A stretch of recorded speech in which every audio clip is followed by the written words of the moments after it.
అందరికీ నమస్కారం అండి. ఇట్లు మీ కృష్ణవేణి ఛానల్. ఈరోజు కథ. తన అల్లుడు చనిపోయాడని, తన కూతురికి రెండవ వివాహం చేయాలని పెళ్లి చూపులు తెలవకుండానే ఏర్పాటు చేసి తన కూతుర్ని ఒప్పించి పెళ్లి చేస్తుంది. ఆమెకు ఒక బాబు ఉండడం వలన వచ్చే భర్త ఎలాంటివాడో అని చాలా దిగులు పడుతుంది. చివరికి ఏమయ్యిందో అనేదే ఈ కథ. కథ చివరి వరకు వినండి. నచ్చితే ఒక లైక్ చేయండి. మంగళ వాయిద్యాలు మోగుతున్నాయి. పెళ్లిపీటల మీద కూర్చున్న నాకు ఇది నిజమా అనిపిస్తుంది. నాకేనా పెళ్లి జరిగేది అనిపిస్తుంది. కానీ అది అక్షరాల నిజమని నా ప్రక్కన కూర్చున్న వ్యక్తిని చూస్తేనే అర్థమవుతుంది. కళ్యాణ వేదిక మీద ఎవరూ లేరు. హాల్లో దూరంగా ఒకరిద్దరూ కనిపిస్తున్నారు. నిజానికి అది హాలు కూడా కాదు, మా ఇంటి దగ్గరలో ఉన్న గుడి. నా మనసు అక్కడ జరుగుతున్న తంతు మీద లేనే లేదు. నా కొడుకు చిన్ను మీద ఉంది. వాడేం చేస్తున్నాడో, ఏమైనా పెట్టారో లేదో, కనీసం పాలైనా ఇచ్చారో లేదో, లేవగానే నా కోసం వెతుక్కుంటున్నాడో ఏమో. ఎవరి హడావుడిలో వారున్నారు. అడుగుదామంటే ఎవ్వరూ దరిదాపుల్లో కనబడటం లేదు. పురోహితుడు చెప్పింది యాంత్రికంగా చేస్తున్నాడు. పెళ్లితంతు నాకు నా ప్రక్కనున్న వ్యక్తికి కూడా మొదటిసారి కాదు. ఆ వ్యక్తి కొడుకు మాత్రం అక్కడే కూర్చొని ఏదో తింటున్నాడు. పిల్లాడు తెల్లగా బాగున్నాడు. వాడికి నేను అమ్మ స్థానంలో వెళ్తున్నాను. వాడి పేరేమిటో, నిండా 3 ఏళ్ళు కూడా ఉండవేమో. అయినా జీన్సు పైంటు వేసుకొని తిరుగుతున్నాడు. నా ప్రక్కన కూర్చున్న వ్యక్తి పురోహితుడు చెప్పింది శ్రద్ధగా చేస్తున్నాడు. అతన్ని చూస్తే నాకెందుకో ప్రేమ కలగటం లేదు. ఎందుకనో ఏమో. అసలు నాకిప్పుడు రెండో పెళ్ళి అవసరమా? నా జీవితం ఎటుపోతుంది? నా భావాల్ని, ఆలోచనల్ని ఎవరైనా పట్టించుకుంటున్నారా? నేనొక మనిషినని అనుకుంటున్నారా? జీవితంలో ఎప్పుడూ స్వతంత్రంగా లేదు. అనుకోకుండా నా కళ్ళలో నీళ్లు తిరిగాయి. నిజమే, చిన్నప్పటి నుంచి కట్టుబాట్లే. డిగ్రీ కాగానే అందరూ చదివింది చాలే, ఉద్యోగాలు చేయాలా, ఊర్లెళ్ళాలా అని వెనక్కి లాగిన వాళ్ళే. తనకి పక్క ఊరికి వెళ్ళి పీజీ చెయ్యాలని ఉండేది. ఊరు దాటి చదువంటే అమ్మ నాన్న ఇద్దరూ ఇష్టపడలేదు. మేమున్న ఊళ్ళో పీజీ లేకపోవడం ఒకటి, డబ్బు ఇబ్బంది ఒకటి. మొత్తానికి నా చదువు మూలపడింది. నాన్నకి నా పెళ్ళి ఎప్పుడు చేద్దామా, ఎప్పుడు బాధ్యత తీర్చుకుందామా అని తహతహ మొదలయ్యింది. ఆ ఆలోచన ఆయన్ని నిలవనివ్వలేదు. నాకు చదువు కోరిక తీరనే లేదు. నా మాటకి ఎవరైనా విలువిస్తే కదా. చివరికి వివాహానికి తలవంచవలసి వచ్చింది. పెళ్లి కొడుకుది ఏదో టెంపరవరీ ఉద్యోగమన్నారు. పెళ్ళిళ్ళ పేరయ్య కుదిర్చాడు. నాన్న జాతకాలు తిరిగేసి ముహూర్తం పెట్టించారు. పెళ్ళి ఎలా జరిగిందో ఏమో నాకే గుర్తులేదు. ఫోటోలు కూడా పెద్దగా లేవు. నాన్న పొదుపుగా పెళ్లి చేసేశాడు. కారణం నాన్నకి సరైన ఉద్యోగం లేదు. జాతకాలు చెప్తే వచ్చే ఆదాయమే మా కుటుంబానికి ఆధారము. నా భర్త నెలలోపు వచ్చి తీసుకెళ్తానని చెప్పాడు. కానీ నెలలోపే స్కూటర్ యాక్సిడెంటులో మరణించిన వార్త పిడుగులా వచ్చి పడింది. అమ్మ నాన్న కంటికి మంటికి ఏకధారగా ఏడ్చారు. నన్ను పట్టుకొని దురదృష్టము నా మొహాన రాసిపెట్టిందని ఆ బాధలో నన్ను తిట్టిపోశారు నాన్న. ఆయన జాతకాలు చెప్పే పాండిత్యం ఏమయ్యిందో. నా జాతకంలో గ్రహాలు ఎదురు తిరిగాయి. చిత్రంగా నాకు ఏడుపు రాలేదు. అసలు నా భర్తతో నాకెలాంటి అనుబంధం లేనేలేదు. దేన్ని తలుచుకొని ఏడవాలి? ఇద్దరం కలిసి ఏ హనీమూన్కి వెళ్ళలేదు. ఏండ్ల తరబడి సహజీవనమూ చేయలేదు. ఇద్దరి మధ్య తీపి గుర్తులేం లేవు. మరి ఏడుపెలా వస్తుంది? అయినా ఏడవకపోతే బాగుండదేమోనని మోహము విచారంగా పెట్టుకొని కనబడేదాన్ని. కానీ గర్భవతినని తెలిసినప్పుడు మాత్రం మొదటిసారిగా విపరీతంగా ఏడ్చాను. నా జీవితానికే ఓ గమ్యం లేదు. మరో పసిప్రాణాన్ని ఈ లోకంలోకి తీసుకొచ్చి ఎలా పెంచాలి? ఇప్పుడు ఏం చేయాలి? అమ్మ నాన్న జీవోత్సవంలా మాదిరి అయిపోయారు. చుట్టుపక్కల వారు నన్ను చూస్తేనే అశుభంలా భావించి తప్పుక తిరిగేవారు. చుట్టూ ఉన్న వారి వల్ల చచ్చిపోతానేమోనన్న భయం కూడా కలిగేది. ఆ వాతావరణము తట్టుకోవటం కష్టమైపోయింది. నాకు పుట్టిన కొడుకుని చూసుకున్న తర్వాత నా కన్నీళ్లు ఇంకిపోయాయి. వాడెంత అందంగా ఉన్నాడు. తెల్లటి తెలుపు, పాలబుగ్గలు, మొహాన్ని కప్పేసే జుట్టు, గుప్పెట్లు మూసుకొని నిద్రలోనే నవ్వుకునే నా కొడుకుని చూస్తూ గంటలు గంటలు గడిపేదాన్ని. నేను వద్దు వద్దు అంటే పెళ్లి చేశారు. ఆ పెళ్లి పెటాకులయ్యింది. ఆ ప్రభావమే ఏమో నానా పట్టుదలాలు, రూల్సు, సాంప్రదాయాలన్నీ మాయమైపోయాయి. అంత చిన్న వయసులో నేనున్న పరిస్థితి చూసి నానా కుమిలి కుమిలి ఏడ్చిన రోజులు ఉన్నాయి. బీఈడీ చెప్పించి ఎవరెవరినో పట్టుకొని నన్ను టీచర్గా చేయించేదాకా ఆయన నిద్రపోలేదు. నా చదువు కోసము ఆయన అప్పులు కూడా చేశాడు. అమ్మ అప్పడాల మీద ఊరగాయలమ్మి కొంత డబ్బు సంపాదించింది. ఎప్పుడైనా నేను దిగాలుగా ఉంటే నాన్న నాకు ధైర్యం నూరిపోసేవారు. నీ కాళ్ళ మీద నువ్వు నిలబడాలమ్మా, ఎవరు ఏమన్నా పట్టించుకోవద్దు. ఇప్పుడు మాటలనేవారు ఓ రూపాయి కూడా సహాయం చెయ్యరు. నువ్వు టీచర్వైతే రిటైర్డ్ అయిన తర్వాత కూడా పెన్షన్ వస్తుంది అని చెప్పుతూ ఉండేవారు. నిజంగా నాకు ఉద్యోగం రాగానే ఆయనకి మరణం కూడా వచ్చేసింది. నా అత్తగారు నా భర్త పోయినప్పుడు వచ్చి చుట్టపు చూపుగా నా జాతకం మంచిది కాదని 4 తిట్టి వెళ్ళిపోయింది. దానితో నాన్న నాకు కొడుకు పుట్టినప్పుడు కూడా వాళ్లకు తెలియనివ్వలేదు. అమ్మ చాదస్తంగా వాళ్ళకి తెలియజేయటం మన ధర్మం కాదా అంటూ ఏదో చెప్పబోతే నాన్న బాగా కేకలేశారు. పోయినవాడు ఎలాగో పోయాడు. మన అమ్మాయితో వాళ్ళబ్బాయి నెలన్నా కలిసి ఉన్నాడా? ఇంకా ఈ వయసు నుంచి వాడి జ్ఞాపకాలతో చచ్చే వరకు బతకాలా? మనవడిని చూసి మురిసిపోయి వాళ్ళు వస్తూ పోతూ ఉంటారు. ఆఖరికి మన అమ్మాయిని తీసుకెళ్ళి వాళ్ళింట్లో పని మనిషిని చేస్తారు. అర్థమయ్యిందా అన్నారు. వాళ్ళు రాకూడదని ఆయన కోరిక. అలాగే జరిగింది కూడా. వాళ్ళు రానేలేదు. నాన్న నా భవిష్యత్తు గురించి దిగులుతోనే మరణించారు. అమ్మ, నేను, నా కొడుకు మిగిలిపోయాము. నా కొడుక్కి పేరు కూడా లేదు. చిన్ని అని పిలవటం అలవాటైపోయింది. వాడిని వదిలేసి స్కూల్కి వెళ్ళేదాన్ని. నేను వచ్చే వరకు వాడిని అమ్మ చూసుకునేది. కానీ అమ్మ ఎందుకో మరీ దిగులుగా ఉంటుంది. మధ్య డబ్బుల ఇబ్బందులు కూడా అంతగా లేవు. అయితే అమ్మకి మైల్డ్గా హార్ట్అటాక్ వచ్చి ఎలాగో కోలుకుంది. నేను కూడా పోతే నీ బతికెట్లాగో అని చీటికి మాటికి బాధపడేది. ఆవిడ మనసులో ఏముందో తెలియదు కానీ చుట్టుపక్కల వారితో పరిచయాలు పెంచుకుంది. వాళ్ళలో శ్రీలక్ష్మి అనే ఆవిడ తరచూ మా ఇంటికి వస్తూ ఉండేది. మంచి చెడ్డ మాట్లాడి సలహాలిస్తూ గంటల తరబడి కూర్చునేది. నాకు మళ్ళీ పెళ్లి చేయాలని అమ్మ సంకల్పమేమో తెలియదు కానీ శ్రీలక్ష్మి నాకో సంబంధం తెచ్చింది. నేను తెల్లబోయాను. ఏదో అనేటంతలోనే నేనున్నన్నాళ్ళు నీకు తెలియదు శాంతి, నీకు తోడు కావాలి. రేపు నీ కొడుకు భవిష్యత్తు బాగుండాలి కదా. నీకు మళ్ళీ పెళ్ళి తప్పకుండా చేస్తాను అంది దృఢముగా. నాకు నవ్వొచ్చింది. 3 ఏళ్ల పిల్లాడి తల్లిని పెళ్లి చేసుకునేంత విశాల హృదయం ఉన్న మగవాళ్ళెవరమ్మా అన్నాను అమ్మ మాటలు కొట్టి పారేస్తూ. లేదు లేదు, శ్రీలక్ష్మి ఆంటీ అన్నీ చెప్పింది. తనకి తెలిసిన అబ్బాయి ఉండట. తల్లి తండ్రి ఈ మధ్య పోయారట. భార్య బిడ్డని కని ఏదో జబ్బు చేసి పోయిందట. బ్యాంకులో ఉద్యోగం. చాలా మంచివాడని చెప్పింది. నెమ్మదస్తుడట. కొడుకును చూసేవాళ్ళు లేక మళ్ళీ పెళ్ళికి సిద్ధపడ్డాడట. అమ్మ, అతనికి కొడుకున్నాడు. వచ్చినమ్మాయి చూస్తుంది. బానే ఉంది. నాలాగా కొడుకున్నమ్మాయిని చేసుకొని అతను ఆ పిల్లవాడిని బాగా చూడాలిగా. అమ్మ నా మాటల్ని పట్టించుకోలేదు. నన్ను ఫార్మాలిటీగా చూపించింది.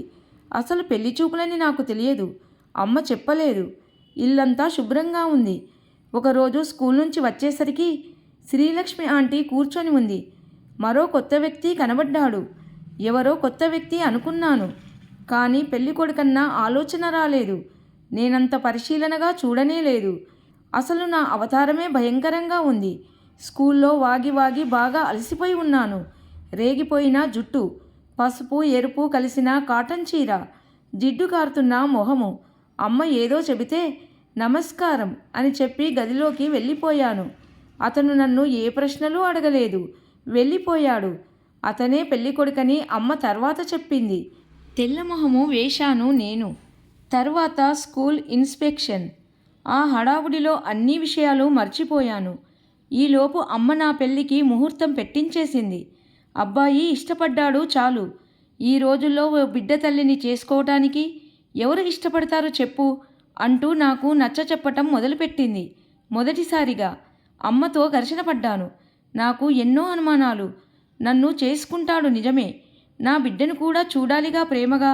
అది తేల్చుకోకుండా నేను పెళ్లి చేసుకున్నా సుఖపడగలనా? అదే ప్రశ్న అమ్మని అడిగాను. అమ్మ చిన్నిని కూడా చూడాలి కదా, వాడిని బాధపడితే నేను సహించగలనా? అమ్మ తేలిగ్గా నవ్వేసింది.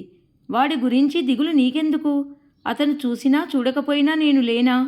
వాడిని నా కళ్ళలో పెట్టుకొని చూసుకోను. వాడిని చూసుకున్నప్పుడు నన్ను కూడా అలాగే చూసుకో. ఈ పెళ్ళెందుకింకా? అమ్మ మొహం ఉదాసీనంగా అయిపోయింది. ఆడపిల్ల ఒంటరిగా బతకలేదమ్మా. నేను చెప్పినట్లు విను అంది. పోని నేనతనితో చిన్ని విషయము మాట్లాడనా? అడిగాను. నీ పిచ్చిగాని ఇప్పుడేం చెబుతాడే? చక్కగా చూస్తానంటాడు. అదేమైనా పేపర్ మీది సంతకమా? తర్వాత చూడకపోతే? నీ పెళ్ళైపోని చిన్నికేం భయం లేదు. నా దగ్గర ఉంచుకుంటాను. అప్పుడప్పుడు తీసుకొచ్చి చూపించి వెళ్తూ ఉంటాను. మెల్లిగా అలవాటు చేద్దాము. ముందు నువ్వు పిల్లాడితో వెళ్తే అతనికి కూడా ఇష్టం కావాలిగా. మనమంతా భయపడుతున్నాము. అతని కొడుకును నేనే పెంచాలి కదమ్మా. అమ్మ 2 నిమిషాలు మాట్లాడలేదు. తర్వాత మెల్లగా, ఇదేనమ్మా మన సాంప్రదాయంలో ఉన్న లోపము. మగాడికున్న స్వేచ్ఛ ఆడదానికి లేదు. పిల్లాడి కోసం పెళ్లి చేసుకుంటున్నట్లు అతను ధైర్యంగా చెప్పగలుగుతున్నాడు. నీ బిడ్డకి ఓ తండ్రి కావాలి, కానీ అది గట్టిగా చెప్పలేని పరిస్థితి. ఏదైతేనేంలే, నేనున్నన్నాళ్ళు వాడిని చూస్తాను. తర్వాత చదువులకి అవేవో రెసిడెన్షియల్స్ ఉన్నాయిగా, అందులో పడేయి. నాకు ఏడుపొచ్చింది. నువ్వు నీ కూతురు గురించి ఆలోచిస్తున్నావు. మరి నా కొడుకు గురించి ఆలోచించకుండా నా దారి నేను ఎలా చూసుకోవాలమ్మా? ముందు ఈ పెళ్ళి కాని, తర్వాత ఆలోచిద్దాం అంటూ అమ్మ నా నోరు నొక్కేసింది. అప్పటి నుంచి నాకు మనశ్శాంతి కరువయ్యింది. రోజు అమ్మతో ఘర్షణ పడేదాన్ని.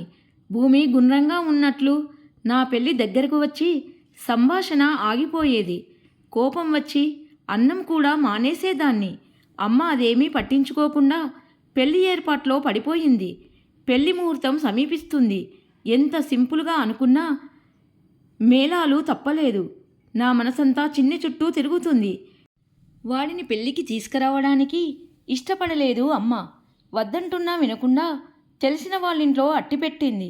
వాళ్ళు విన్ని పట్టించుకుంటున్నారో లేదో నా మనసంతా ఒకటే పీకేస్తుంది. పెళ్ళి ఎలా జరిగిందో నాకే తెలియదు. పక్కన కూర్చున్న మనిషిని చూద్దామన్నా కుతూహలం కూడా నాకు లేదు. నా కొడుకు గురించే ఆలోచిస్తున్నాను. మెడలో మంగళసూత్రం పడింది. మొహాన బొట్టుతో నా మొహము నాకే కొత్తగా కనబడుతుంది. మాటిమాటికి అద్దం చూసుకుందామనిపిస్తుంది.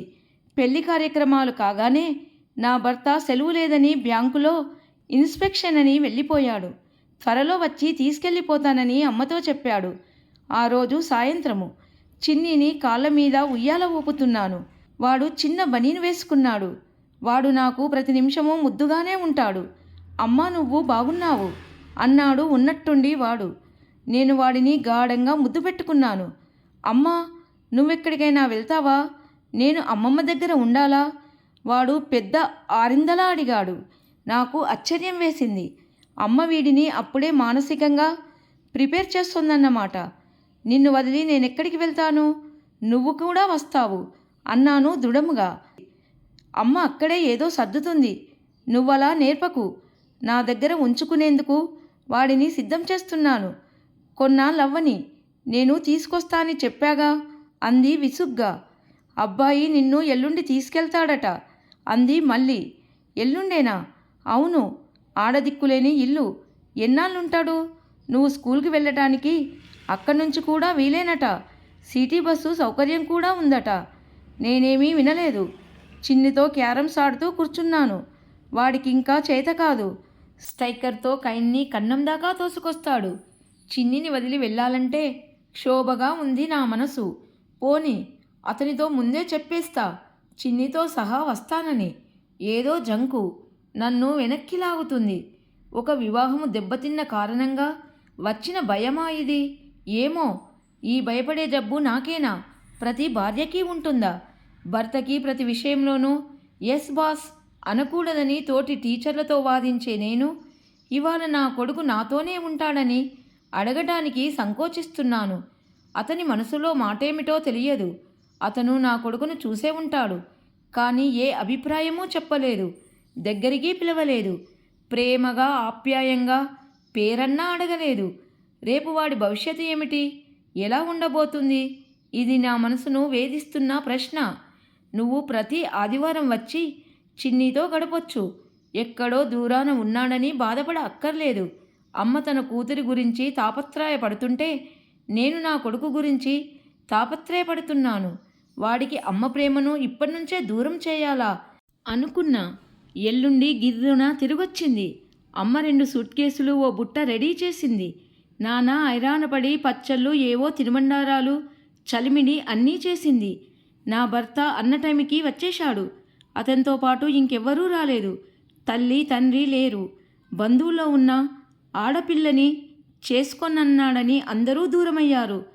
ఇంట్లో ఓ పనిపిల్ల సహాయంతో కొడుకుని చూసుకుంటున్నాడు. అతను రాగానే కొడుకుతో అదిగో అమ్మ అని చూపించాడు. నాలో ఉన్న సహజ సంకోచం వాడిని ఎత్తుకునేటట్లు చేసింది. అతనేమైనా అనుకుంటాడేమోనని వాడిని ముద్దు పెట్టుకున్నాను. నా భర్తని ఆనందపరచటం ప్రారంభించానా? నాలో ఎందుకింత బలహీనత? నాకున్న మొహమాటము అతనికి లేదు. అదిగో అమ్మ అని ధైర్యంగా కొడుక్కి చూపించాడు. అదిగో మీ నాన్న అని చెప్పే ధైర్యము నాకుందా? ఎందుకిలా నా నోరు మూతపడిపోయింది? నా మనసులో ఏవేవో ఆలోచనలు. తల్లి తండ్రి లేరు. బంధువులో ఉన్న ఆడపిల్లలని చేసుకోనన్నాడని అందరూ దూరమయ్యారు. ఇంట్లో ఓ పసిపిల్ల సహాయంతో కొడుకుని చూసుకుంటున్నాడు. అతను రాగానే కొడుకుతో అదిగో అమ్మ అని చూపించాడు. నాలో ఉన్న సహజ సంకోచం వాడిని ఎత్తుకునేటట్లు చేసింది. అతనేమైనా అనుకుంటాడేమోనని వాడిని ముద్దు పెట్టుకున్నాను. నా భర్తని ఆనందపరచటం ప్రారంభించానా? నాలో ఎందుకీ బలహీనత? నాకున్న మొహమాటం అతనికి లేదు. అదిగో అమ్మ అని ధైర్యంగా కొడుక్కి చూపించాడు. అదిగో మీ నాన్న అని చెప్పే ధైర్యం నాకుందా? ఎందుకిలా? నా నోరు మూతపడిపోయింది. నా మనసులో ఏవేవో ఆలోచనలు. అతని కొడుకు చాలా బాగున్నాడు. తెల్లటి తెలుపు ఒత్తైన జుట్టు, ముద్దుగా ఉన్నాడు. గోళ్ళు కూడా నీటుగా కత్తిరించి ఉన్నాయి. వాడు చిన్ని ఒకటే వయసు కావచ్చు బహుశా. నీ పేరేమిటి అడిగాను. ఏదో ఒకటి మాట్లాడాలి కదా అని. చాకేతు అన్నాడు. సాకేత్ నా భర్త నుంచి వచ్చింది సమాధానము. అతనప్పుడు కూడా నా కొడుకు పేరు అడగలేదు. భోజనానికి ముందు వాష్బేషన్ దగ్గర సోప్తో చెయ్యి కడుక్కొని మరీ వచ్చాడు సాకేత్. మంచి అలవాటే అనుకున్నాను మనసులో. భోజనం చేయగానే ఇద్దరూ గదిలో పడుకున్నారు. నేను చిన్నీకి అన్నం తినిపించాను.